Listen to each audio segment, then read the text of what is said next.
Hai guys, nggak berasa banget nih, udah hampir 4 bulan kita ngebahas cerita air minum dan sanitasi aman.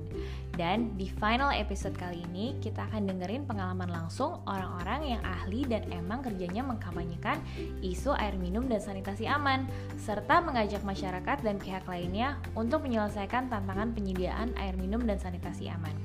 Ada Mbak Ika Francisca, Marketing dan Behavior Change Advisor dari USAID iWash Plus, dan Mas Risang Rimbat Maja, C4D Specialist dari UNICEF.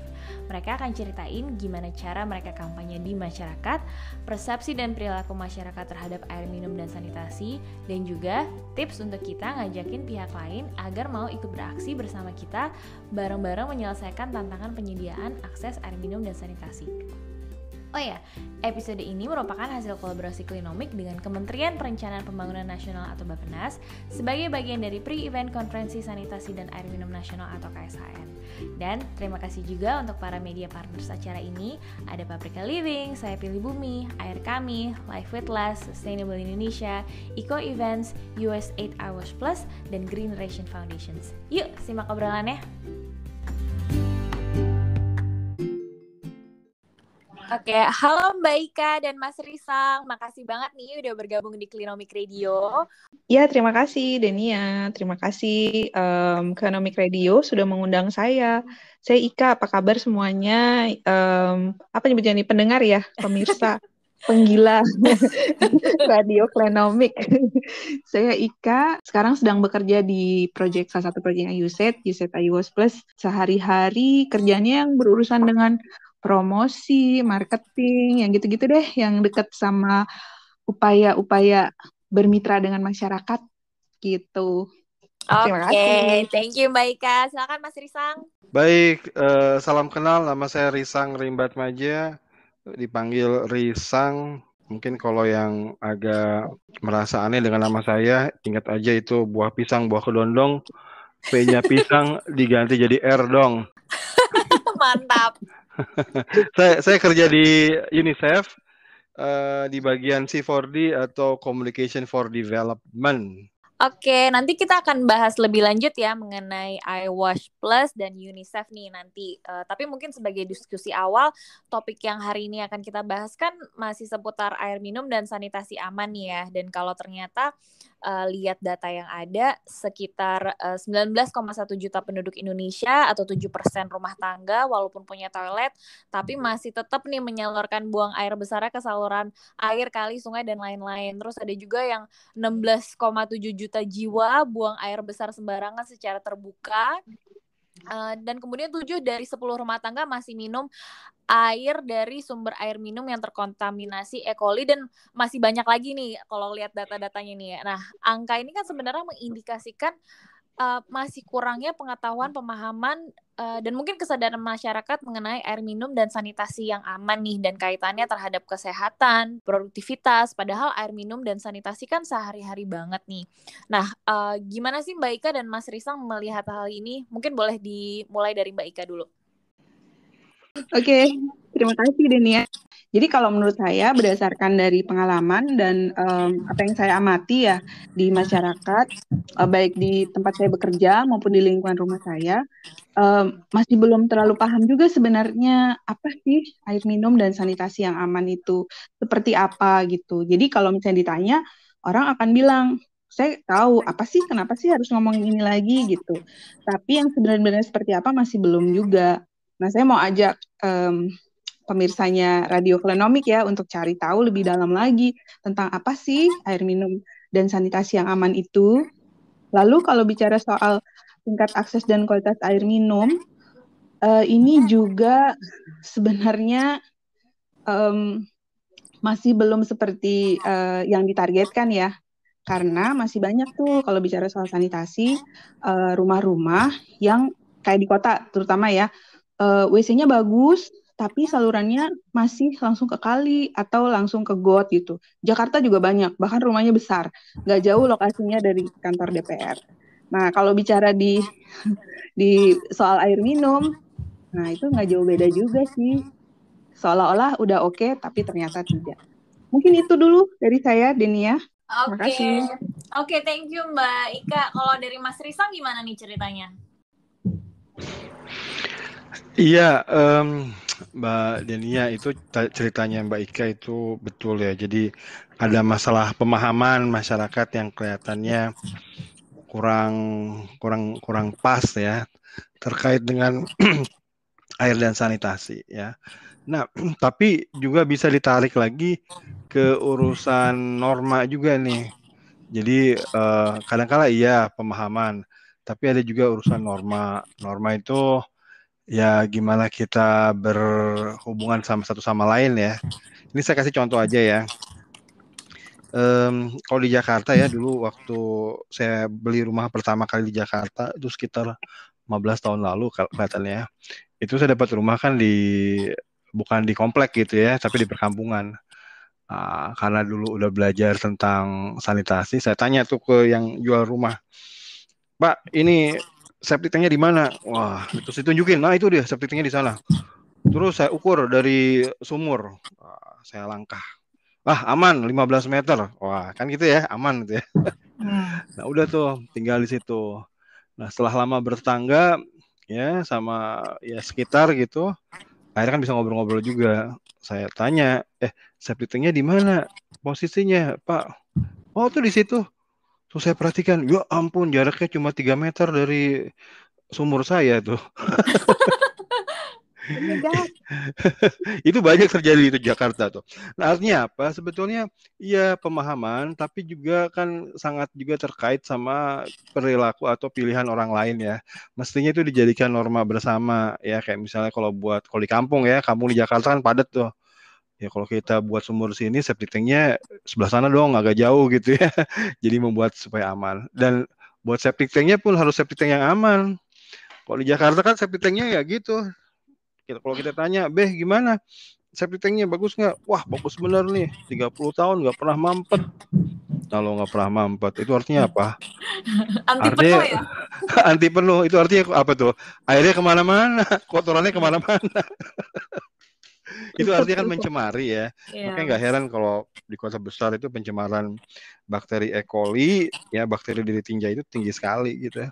Nah ini kan bukan hanya pengetahuan, pemahaman masyarakat, tapi gimana masyarakat itu mengatur diri sendirinya, itu menjadi penting juga. Gitu. Oke, nah ini kan Mbak Ika sama Mas Risang termasuk orang-orang yang lumayan dekat ya dengan isu air minum dan sanitasi gitu, karena mungkin memang pekerjaannya seputar isu-isu ini gitu. Dari pengalaman kalian nih selama ini, kan tadi sebenarnya data juga ada menyebutkan ada dampak buruk terhadap kesehatan dan lingkungan. Kalau yang kalian pernah temui di lapangan tuh kayak gimana sih Mbak Ika sama Mas Risang, kayak seberapa jauh dampak buruk yang memang terjadi terhadap kesehatan akibat dari si akses air minum dan sanitasi yang kurang aman ini gitu. Boleh diceritain nggak? Mungkin dari Mbak Ika dulu. Iya, jadi kalau dampak buruk terhadap kesehatan sih yang paling kelihatan itu soal diare ya. Cuman orang suka nggak berpikir bahwa diare itu disebabkan oleh air. Biasanya ditanya, kamu makan apa sih? Makan pedes ya, gitu-gitu. Nah, tapi harus digarisbawahi nih, ini kan pengetahuan saya berdasarkan literatur dan dari kenyataan yang saya hadapi sendiri ya. Saya pernah dulu kerja di satu proyek soal urusan ini ya, pengolahan air minum di rumah tangga. Saya pergi ke daerah Jakarta Utara, ketemu Pak RW-nya disuguhin air. Sebenarnya saya nggak ingin minum gitu, karena mohon maaf aromanya kurang gimana gitu ya. Dan bener karena nggak enak saya minum. Terus akhirnya 15 menit kemudian saya sakit perut, saya nggak bisa nahan dong, saya mesti numpang ke rumahnya orang gitu ya. Tapi mungkin juga karena saya sensitif. Tapi intinya dari apa yang saya pahami, dampak buruknya ya jadinya ke diare. Hanya saja diare ini nggak dianggap sebagai penyakit serius, terutama untuk yang balita. Banyak di tradisi kita tuh berpikir kalau anak-anak diare bakalan pinter, bakalan tumbuh giginya. Yeay, anak saya udah mau jalan, yang gitu-gitu. Nah, kondisi yang ini kalau anaknya sering diare, dikasih makanan, dikasih asupan gizi, asupannya ini digunakan untuk merecovery gitu kan, menyembuhkan apa yang penyakit yang dihadapi gitu. Nah, ujung-ujungnya apa? Jadinya nggak berkembang gitu kan. Nah, akhirnya bermuara kepada kondisi gizi buruk, stunting, seperti itu. Oke. Kalau dari Mas Risang gimana nih? Iya, Mbak Denia, betul yang disampaikan Mbak Ika tadi. Jadi, kita nggak usah bicara satu lapangan spesifik ya, kita bicara seluruh Indonesia aja. Itu kita kan lagi menghadapi masalah kesehatan besar yang namanya stunting, di mana 1 dari 3 anak balita Indonesia itu mengalami stunting. Stunting itu sebetulnya masalah gizi dalam jangka waktu yang panjang. Nah, apakah masalah gizi itu terjadi karena ibunya ngasih makan bayinya itu kurang? Bisa iya satu. Tetapi yang tidak kalah penting faktornya adalah di mana ibu udah ngasih makan, makannya keluar lagi karena diare. Jadi masukin 4, keluar 5 ekor. Dan lama-lama kalau terjadi kayak gitu ya stunting. Nah, akibat stunting kita bicara masalah besar sekali ya dalam jangka panjang di mana si anak nanti kalau udah gede itu otaknya tidak berkembang optimal. Jadi dia tuh tidak berkembang otaknya secara optimal, dia mudah sakit, nanti kalau besar pun dia mudah terkena penyakit-penyakit PTM atau penyakit tidak menular.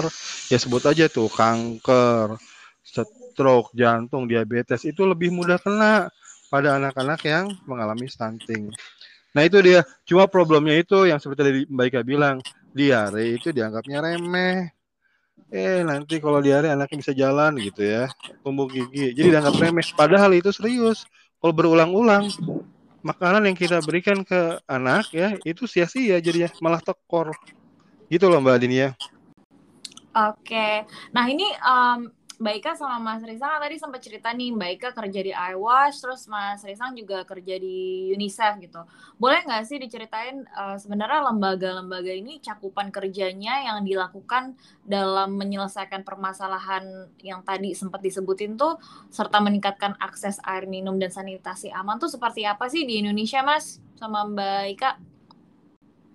Oke, kalau USAID iWash itu sih memang didesain oleh donornya lah ya, oleh USAID itu untuk mendukung pemerintah dalam upayanya mencapai target akses air minum, sanitasi dan perubahan perilaku hygiene di masyarakat. Jadi kerjaan kita kayak apa sih gitu kalau di USAID iWash itu mulai dari pendampingan di masyarakat, edukasi, perubahan perilaku, promosi, kemudian menghubungkan antara masyarakat yang sudah mau berubah dengan pengusaha sanitasi atau air minum, lalu ke microfinance-nya juga, ke lembaga kredit mikro, supaya mereka yang tidak mampu bayar cash untuk beli sarana air minum dan sanitasi itu bisa kredit.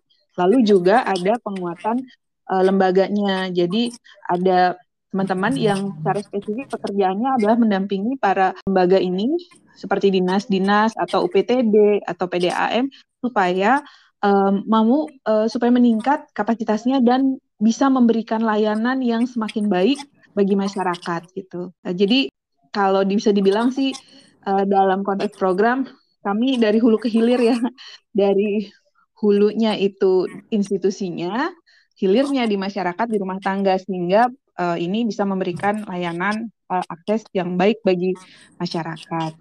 Kira-kira begitu, Mbak Denia. Oke, kalau UNICEF gimana nih, Mas Risang?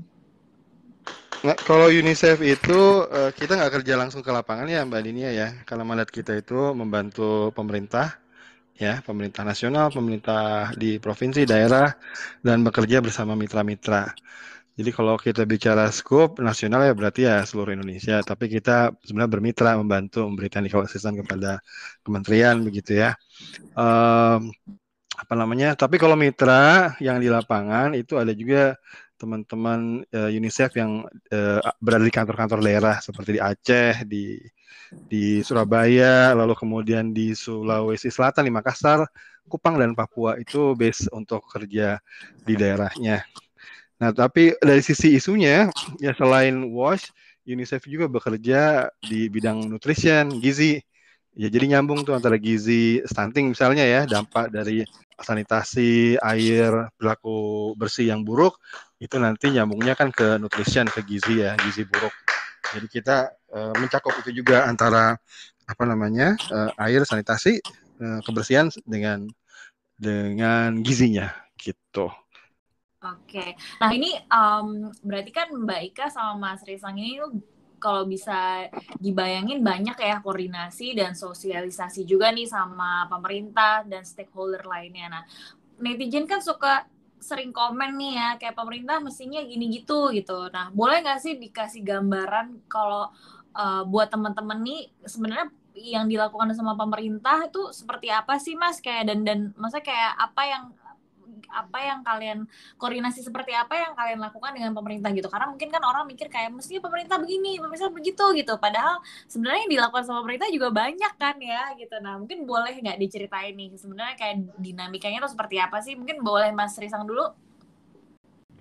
Oke, kalau saya sih gini ya, kalau bicara koordinasi itu mungkin di luar skup saya ya, karena saya kerja di bidang komunikasi. Catatan paling penting sebenarnya dari sisi komunikasi, baik untuk pemerintah atau mitra-mitra lainnya adalah kita mesti lebih kreatif dalam buat kegiatan komunikasi. Kreatif dalam artian ya partisipatif gitu ya, jadi melibatkan masyarakat dan juga ini lebih entertaining gitu. Saya barusan tadi ngobrol sama teman Promkes di satu daerah di Aceh. Dia cerita, Sang, saya udah keliling nih ke 48 desa. Mereka sebenarnya udah tahu itu tentang stunting, tentang cuci tangan pakai sabun, tentang COVID-19 udah tahu, tapi mereka bosan. Udah muak katanya mendengarnya. Saya pikir, wah ini kalau orang udah bosan dan muak, ini masalah kita gimana menyampaikannya ya. Menyampaikannya harusnya kita lebih partisipatif supaya mereka lebih senang gitu, kan berpartisipasi ya dalam edukasinya dan entertaining supaya nggak bosenin. Nah 2 hal itu mungkin yang saya pengen sampaikan sih dari sisi komunikasi ya, Mbak Denia. Oke, boleh sih. Mungkin emang harus pakai TikTok kali ya Mas ya, biar lucu sambil Iya nggak joget-joget. apa-apa pakai TikTok. Kayak ini sekarang teman-teman Promkes Kemenkes lagi buat lomba TikTok buat remaja untuk edukasi COVID-19. Nggak apa-apa dilombain, lucu-lucuan. Jadi jangan menegangkan terus gitu, jangan serius terus. Orang juga kan bosan, orang juga muak gitu ya. Yang kreatif lah. Itu mungkin yang perlu kita kedepankan ya. Oke, kalau pengalaman Mbak Ika gimana nih? Ya, kurang lebih sama sih kayak Mas Risang ya. Kalau kerja dengan pemerintahnya sih kita berusaha untuk ngajak juga untuk ini ya, lebih kreatif gitu. Jadi kayak ini karena Mas Risang cerita pengalaman, jadi saya ingat juga tuh di Deli Serdang gitu, itu UPTD PAL. UPTD PAL ini adalah unit miliknya pemerintah yang memberikan layanan untuk sedot tinja. Jadi dia resmi dari pemerintah. Kalau pakai dia sedot lumpur tinjanya pasti diolah dengan aman, nggak dibuang ke kali lagi. Nah itu mereka pakai ada lagu, kegiatan promosinya ya. Terus dia juga kerjasama dengan radio. Nah tadi kan Dinia bilang kalau masyarakat suka bilang nih, netizen bilang, nah pemerintah mah gini gini gini gini. Tapi sebenarnya apa sih gitu? Nah, jadi kami juga berusaha tuh mempertemukan antara masyarakat dengan pemerintah. Jadi biar ketemu di tengah gitu. Kita bikin ini memberikan pendampingan untuk mekanisme keterlibatan masyarakat atau citizen engagement mechanism. Barusan aja hari ini kita bikin diskusi itu.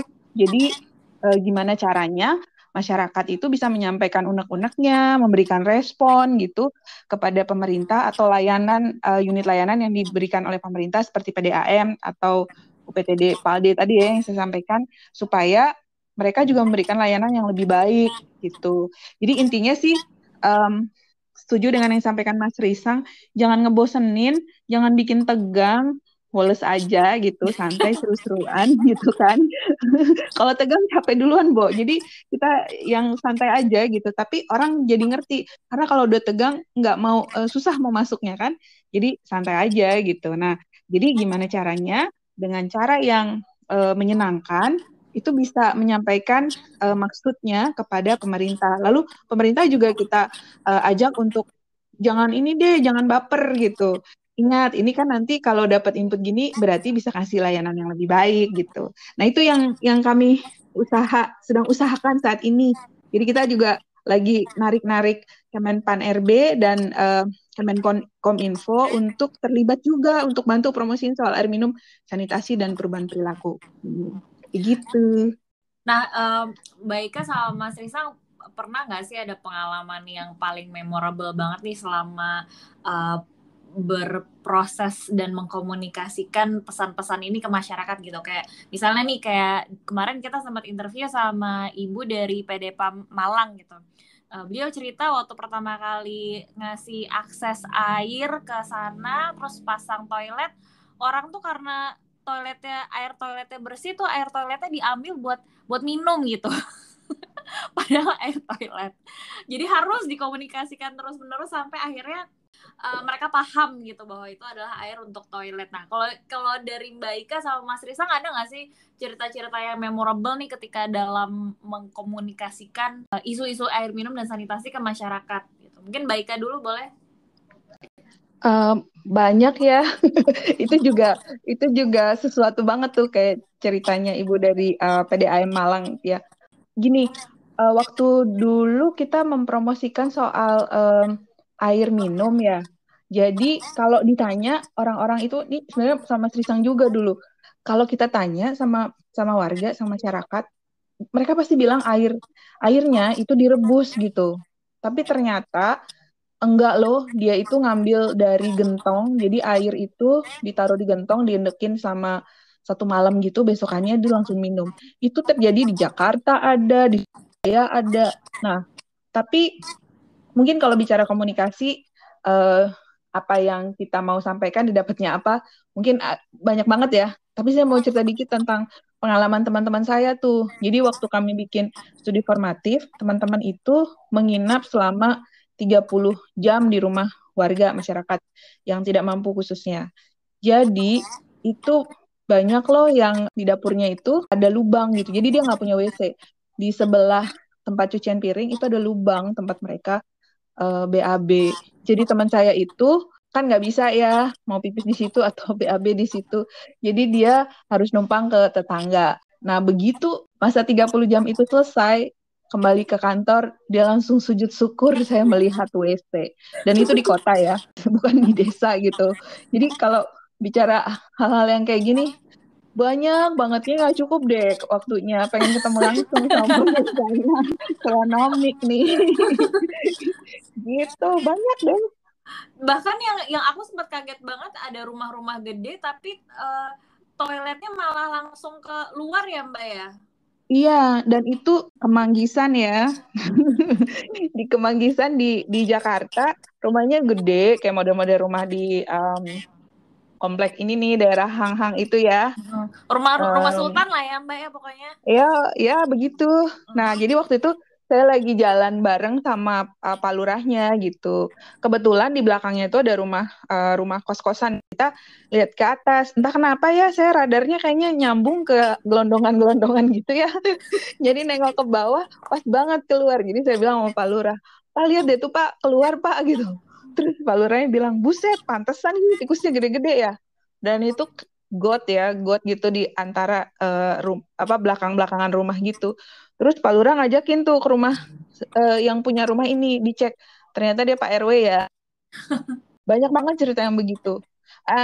Satu lagi ya, boleh ya? Boleh. Benar juga tuh di Pasar Baru. Kalinya kan ada tuh. Itu ada mbah-mbah yang BAB di situ. Tapi dia ngadepnya kan ke arah pasar. Emang kalau ke arah pasar tuh nggak kelihatan. Tapi kalau dilihat dari jalan raya, itu kelihatan banget. Sampai teman saya bilang, kenapa sih lihat-lihat aja yang gitu. Tapi maksud saya, ini kenyataan ya gitu loh. Nyatanya Jakarta kayak begitu. Jakarta undercover sesungguhnya. Jadi mungkin pesannya teman-teman harus memperhatikan dan cek-cek WC di rumah ya. Jangan sampai kayak begitu ya Mbak Ika ya. Waktu itu pernah juga sih ada lagi talkshow radio, saya ajak teman-teman yang di radio itu untuk memperhatikan bagaimana perilaku orang. Di dekat Bundaran Senayan, Bundaran Senayan, di HI, dekatnya HI ke arah Jalan Sumenep, nah itu banyak tuh yang masih praktek begitu. Di depannya Sangrila juga, dulu banyak tuh, saya nggak tahu kalau sekarang. Nah jadi artinya, saya sih pengen ngajak untuk lebih aware dengan urusan yang beginian ya gitu. ini bukan lucu-lucuan, ya lucu sih, tapi kayaknya ini harus kita perhatikan gitu loh. Begitu. Ini isu yang penting dan makanya kayak sebenarnya sehari-hari banget dan sangat penting dan dampaknya itu benar-benar faktual banget dan real ya sebenarnya. Jadi kayak memang teman-teman juga harus makin aware sih isu-isu kayak gini gitu. Dan kalau dari Mas Risang gimana nih? Ya, Mbak Dinia, saya mau cerita seorang fasilitator atau relawan di masyarakat. Namanya Pak Hamid. Mbak Ika juga tahu tuh. Jadi dulu kan kerjaan saya kan melatih ya sebelum pandemi ya, melatih di komunitas, melatih warga agar menjadi fasilitator begitu ya. Nah, dulu sama Mbak Ika ditugaskan tuh ke Surabaya. Nah, kebetulan di sana sebetulnya masyarakatnya masyarakat susah. Menurut saya sih ya, terkesan susah banget ini. Dan lagi itu kan kota ya, jadi kalau kita bicara mengajak warga untuk bangun septic tank, itu kan bakalan berat nih. Jadi saya sebetulnya di awal udah rada pesimis nih, sanggup nggak ya ini relawan, kader-kader, fasilitator masyarakat mengajak warga lain supaya bangun septic tank gitu ya. Kita latih tuh warga berapa hari tuh Mbak Ika ya? 3 hari, 4 hari atau berapa? Seminggu waktu lupa saya pelatihan itu. Nah, itu juga dengan deg-degan apakah mereka bisa menjalankan tugas itu enggak. Nah, ada satu orang, Pak Hamid namanya, yang waktu pelatihan itu, itu masih ngomongnya kaku, satu arah, kayak penyuluhan, jadi belum bisa mengajak masyarakat waktu itu gitu ya. Dan situasi kan keras saat itu ya. Tapi kok ternyata saya aja ngerasa saya nggak bisa nih. Kalau di wilayah ini kayak kalau saya kerja langsung saya babak belur tuh. Ternyata pada jadi gitu. Ya, yang saya sebut tadi namanya itu bahkan saya lihat itu di Facebook, ditunjukin, saya ini nih berhasil ngajak warga untuk bangun septic tank, ditunjukin tuh lagi ada galian septic tank gitu ya, ada ininya klosetnya gitu ya. Jadi saya pikir, wah ini sih sebetulnya kalau kita ngelihat masyarakat nggak bisa berubah itu jangan-jangan cuma prasangka kita aja di awal ya. Kalau orang mau bekerja terus, mencoba terus, sekeras-kerasnya orang kayaknya bisa juga tuh diajak tuh ya. Tapi ya nggak boleh sekali dua kali ngajak patah semangat. Saya rasa si Pak Hamid ini berusaha babak belur juga tuh sampai akhirnya kemudian bisa jadi fasilitator yang handal di masyarakatnya ya, ngajak warga untuk bangun WC. Pasti itu mereka melakukannya dengan sungguh-sungguh di lapangan dalam jangka waktu nggak sebentar, itu dicoba terus ya. Jadi kalau ini sebenarnya menginspirasi saya sebetulnya nggak ada yang nggak mungkin kok ngajak orang, asal kitanya mau ya orang juga mau, asalnya kita mau berubah gitu orang juga pasti mau berubah lah gitu. Cuma gimana kita mau nggak, niat nggak, dan konsisten nggak melakukannya. Itu mungkin pengalaman saya Mbak Denia. Nah itu tuh Mbak Ika sama Mas Risang, kalau dari pengalaman dan diskusi kita hari ini sebenarnya kan memang bisa disimpulkan bahwa isu sanitasi dan air minum, akses air minum dan sanitasi aman ini kan penting sekali nih. Nah buat teman-teman yang pendengar Klinomik yang pengen ikut berkontribusi, terus pengen ikutan ngajak juga supaya ya kalau misalnya teman-teman pendengar Klinomik ini pengen ikutan berkontribusi dan ikutan mensosialisasikan gitu tuh, mereka tuh bisa mulai dari mana sih? Ada tipsnya nggak? Apa yang kira-kira bisa dilakukan oleh teman-teman untuk membantu mensosialisasikan juga dan menyelesaikan lah sedikit banyak misalnya berkontribusi atas isu sanitasi dan air minum ini? Dari Mbak Ika dulu silakan. Ya, kalau menurut saya sih kayak ini ya, salah satu jargonnya toko gitu, itu kan mulai aja dulu dari diri sendiri gitu, mulai pahami dulu gitu, ini sebenarnya apa sih, lalu lihat di kondisi di sekitar aja dulu, lalu kalau netizen kan sering-sering dong posting-posting soal ini gitu, ajak-ajak banyak orang lain untuk juga pengen tahu masalah ini supaya makin banyak, makin menyebar virus positifnya untuk lebih ingin tahu soal ini dan mencari tahu bagaimana caranya kita melakukan sesuatu sehingga terjadi perubahan. Lalu yang perlu digarisbawahi sih nggak usah berpikir keras, yang gampang aja, yang simpel-simpel aja yang bisa kita lakukan. Misalnya nih, kalau kita tinggal di satu lingkungan kan, atau misalnya yang tinggal di kos-kosan pun nggak apa-apa, tetangga kamar kan juga bisa tuh bisa ngobrol, nggak usah ngajarin langsung gitu, bisa ngobrol-ngobrol aja dulu gitu. Lalu kalau yang tinggal di rumah tangga kan bisa jadi tetangga ini. Kalau kami sih karena kita bikin materi promosi ya, kita nyebutnya tetangga panutan gitu. Jadi maksudnya cerita-ceritalah dengan tetangga, ngajak-ngajak tetangga untuk melakukan sesuatu perubahan yang positif. Misalnya cek-cek dong, itu WC-nya salurannya kemana? Ke got apa kemana? Kalau ada tampungannya, udah pernah disedot belum gitu. Jadi kalau saya sih gitu sih, mulai aja dulu, mulai dengan hal yang simple, yang sederhana, yang asik, yang bisa kita lakukan dari diri kita sendiri. Oke, pokoknya intinya harus ingat septic tank anti penuh itu hoax ya, nggak ada itu. Betul, betul. Kalau nggak penuh-penuh, kudu curiga. Iya. Oke, gimana nih kalau dari Mas Risang? Kan ahli komunikasi nih dan kerjanya memang berkomunikasi juga nih. Kalau boleh kasih tips gimana nih, Mas? Iya, iya, iya tadi benar tuh Mbak Ika bilang. Jadi mulainya dari lingkungan terdekat ya, ngajakin orang cuci tangan pakai sabun, ya. Cuci tangan sih udah tinggal pakai sabunnya aja, itu jadi masalah di Indonesia ya. Terus, iya, terus ini apa namanya septic tank supaya dikuras gitu. Apa namanya air minum kalau misalnya dia minumnya rebusnya harus sampai mendidih, dan waktu mendidih jangan langsung dimatikan tapi tunggu dulu 1 menit gitu supaya kumannya benar-benar mati. Jadi mulai dari sekitar dulu, tapi caranya nggak usah menggurui, indirect kita bilang ya, sambil ngobrol, sambil santai, sambil bercanda begitu ya, supaya orang juga nggak ngerasa didikte atau diguruin. Terus nanti kalau sebagai komunikator sebenarnya gini teman-teman, kalau misalnya teman-teman itu pengen ngajak orang terus berharap orang itu berubah, takutnya frustasi ya, nggak berubah, ditolak saya, malah diomongin saya, kan jadi itu jadi down tuh, baper. Makanya jangan gitu. Jadi niatnya, ini kembali ke niat ya, niat kita kalau ngobrolin hal-hal seperti ini itu niat ngobrol sebagai teman aja ya, cari teman, mengakrabkan diri gitu. Jadi nggak usah terlalu baper. Misalnya rumah nih tetangga, kita nggak begitu kenal nih orangnya nih. Tapi lihat tuh kayak pas kita lihat tuh seperti mereka tadi, ada paralonnya keluar ke got. Keluar itu apa namanya benda-benda kuning itu keluar dari situ. Berarti kan dia kan, ini rumah gede tapi tinjaunya dikeluarin ke got misalnya. Nah kita datang ke mereka nggak usah ngajarin, nanti orangnya marah gitu. Tapi ngobrol aja, berkenalan, cari tahu, mengakrabkan diri, cari pertalian gitu. Siapa tahu misalnya ternyata kita satu SMA cuma angkatan berbeda begitu. Kan jadi enak ngobrolnya tuh.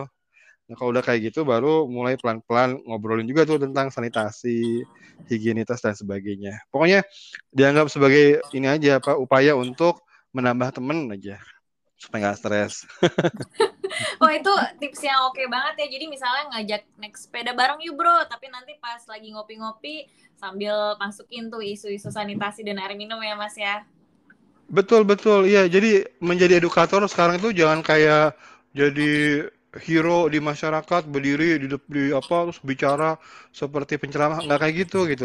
Nanti kalau gitu kita nanti dicuekin sama orang dan kita jadi baper, sedih gitu ya. Itu ya, jadi teman main aja yang lebih akrab gitu lah. Oke. Nah, kalau misalnya bisa memberikan pesan nih kepada stakeholder, kalau tadi kan pesannya untuk para netizen nih, kalau harapan-harapan nih untuk ke pemerintah pusat, daerah, atau mitra pembangunan LSM dan lain-lain mengenai aksi pencapaian target air minum dan sanitasi aman apa nih, Mbak Risang sama Mbak Ika? Mungkin dari Mbak Ika dulu deh. Kalau saya secara pribadi sih, karena saya itu sih ya, kayak Mas Ritang tadi, seperti saya bilang tadi, nggak usah terlalu yang, ini saya nih, ini aku gitu. Jadi kalau saya sih, walaupun pemerintah pemerintah pusat, menurut saya juga saya berharap sih lebih memperhatikan urusan bagaimana mengkomunikasikannya, apakah itu mengkomunikasikan ke pemerintah daerah maupun juga ke masyarakat luas ya gitu. Jadi nggak, ya kalau dibilang top down, sekarang juga semuanya kan ngakunya nggak top down ya. Semuanya adalah kemitraan gitu, bermitra dengan daerah dan sebagainya. Tapi kalau boleh mengusulkan, kalau untuk pemerintah, yaitu tadi eh, boleh nggak agak turun sedikit gitu, apa namanya, benar-benar yang bergandengan tangan gitu. Ujung-ujungnya juga untuk servis ke masyarakat kan sebenarnya gitu, dan lebih memperhatikan juga cara komunikasi. Ini mohon maaf ya, saya tuh terus terang tuh kepikiran kok di negara kita untuk urusan air minum sanitasi itu kita belum punya satu pesan payungnya gitu loh. Jadi kayak ada program-program maupun pemerintah kalau bikin materi promosi atau komunikasi itu kayak masing-masing bikin aja sendiri gitu. Jadi orang juga pada kebingungan gitu. Itu sih satu. Yang kedua sih kalau buat teman-teman mitra, ini mohon maaf ya karena saya juga adalah melihat tadi yang seperti yang Mas Risang sampaikan, masih ada tuh yang saya kan ini edukator gitu. Kamu harus mendengar saya gitu. Nah, yuk kita mulai dari sekarang lebih tone down, kita modelnya bareng-bareng gitu. Kita ngajakin masyarakat yang mau kita jelasin juga sebagai mitra gitu. Karena kalau udah begitu, ya tadi yang desain Mas Risang tuh kayak Pak Kamit ya di Surabaya. Proyeknya udah selesai sampai sekarang dia masih jalan aja, masih promosi aja udah lebih dari 6 tahun tuh dia masih masih jalan terus gitu. Nah jadi dengan mengajak, dengan kita memposisikan diri kita sama, itu semakin banyak tuh orang-orang yang menjadi mitra kita. Jadi jejak langkah kita tetap ada dan berkelanjutan. Kalau boleh, mau ajak seperti itu. Begitu. Kalau dari Mas Rizang? Iya, saya sih temanya sama Mbak Ika tuh, gandengan ya, gandeng tangan, kerja bareng ya. Jadi kalau kita kerja sendiri itu ya lonely lah gitu. Jadi ngerasa apa namanya, kalau ada ketemu tantangan jadi cepat down gitu. Itu kan yang harus kita hindari ya. Jadi untuk pemerintah, untuk mitra pembangunan, LSM, komunitas, masyarakat, bareng-bareng aja gitu. Kita saling belajar, saling sharing juga. Jadi kalau misalnya ada satu LSM punya metode yang bagus gitu ya, sharing ke pemerintah, ke masyarakat, atau kalau masyarakat, anggota masyarakat yang wah saya punya teknik atau cara yang bagus, itu di-share juga gitu ke pemerintah, ke teman-teman LSM, dan mereka kita semua harus mau saling belajar gitu ya. Nah dengan begitu kan jadi kerja bareng tuh lebih semangat. Ya, dan jangan fanatik. Oh, ini punya saya, ini yang satu yang benar, model yang kayak gini itu salah, itu kayak gitu harus dihindari lah sekarang. Kita harus bisa belajar dari semua pihak sekarang ini lebih terbuka supaya hasilnya juga lebih bagus lagi ya. Ya bagus nggak bagus kalau bareng-bareng biasa nggak kerasa kok. Seneng soalnya. Terima kasih, Mbak. Pokoknya pesannya hari ini adalah komunikasi tetap harus jalan terus, tapi di bawah santai, nggak boleh baper, dan kita harus sama-sama karena ini masalah bareng-bareng juga ya Mbak Ika sama Mas Risang. Iya betul. Betul banget, betul. Nggak bisa sendirian lah, semua orangnya nggak bisa sendirian. Kudu bareng-bareng. Oke. Makasih banyak ya Mas Risang sama Mbak Ika, senang banget bisa Sama-sama. Thank you Mbak Ika. Thank you Mas Risang. Mudah-mudahan bisa ketemu langsung ya kita lunch-lunch, brunch-brunch.